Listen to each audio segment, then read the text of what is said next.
प्यारे बच्चों नमस्कार। आपको 13.2 करने से पहले आपको निम्नलिखित फॉर्मूले पता होने चाहिए। इसमें सबसे पहले आपका बेलन है, सिलेंडर। इसका आयतन का फॉर्मूला होता है पाई आर स्क्वायर एच। आर इसमें रेडियस है ये और एच इसमें ऊंचाई है।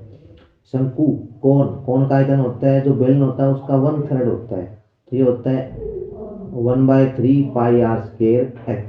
घन, क्यूब, क्यूब का आयतन होता है साइड की क्यूब, इसकी सभी साइड इक्वल होती है भुजा की पावर 3, यानी कि भुजा का घन। घनाभ, क्यूबॉइड, आयतन लंबाई गुना चौड़ाई गुना ऊंचाई। लंबाई ये होगी, चौड़ाई ये होती है और ऊंचाई ये वाली। गोला, स्फीयर, आयतन volume, volume 4/3 pi r cube. R इसमें रेडियस ये है। अर्धगोला, hemisphere, volume 2/3 pi r cube. ये इसका फॉर्म, ये त्रिज्या होती है इसकी आर। क्वेश्चन नंबर 1, एक ठोस अर्धगोले पर खड़े शंकु के आकार का है जिनकी त्रिज्याएं 1 सेंटीमीटर तथा शंकु की ऊंचाई उसकी त्रिज्या के बराबर है। इस ठोस का आयतन पाई के पदों में ज्ञात कीजिए।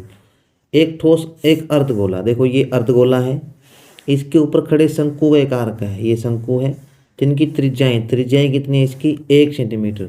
तो अर्धगोले की जो त्रिज्या है वही शंकु की त्रिज्या होगी, दोनों की बराबर होगी, तो इसलिए जो त्रिज्या है वो आपकी होगी 1 सेंटीमीटर।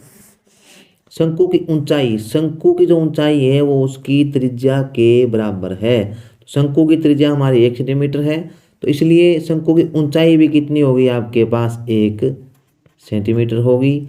इस ठोस का कुल आयतन निकालना। ठोस का आयतन क्या होगा, अर्धगोलाकार का आयतन प्लस में शंकु का आयतन।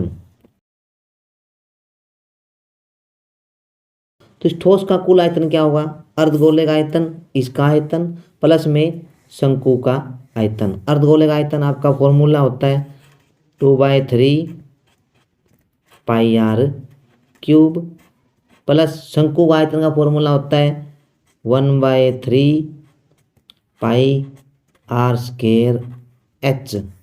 2/3 पाई, आर की वैल्यू हमारे पास त्रिज्या 1 सेंटीमीटर है, 1 की क्यूब प्लस 1/3 पाई आर, त्रिज्या 1 सेंटीमीटर, 1 स्क्वायर इंटू एच, ऊंचाई हमारे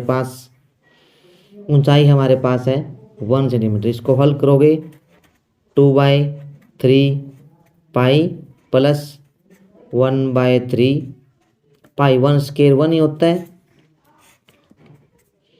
एलसीएम हो गया 3, ये हो गया 2 pi plus 1 pi equal to 3 pi by 3, 3 से 3 कैंसिल हो गया, ये आ गया हमारा पाई सेंटीमीटर क्यूब। इस ठोस का कुल आयतन आपका हो गया पाई सेंटीमीटर क्यूब।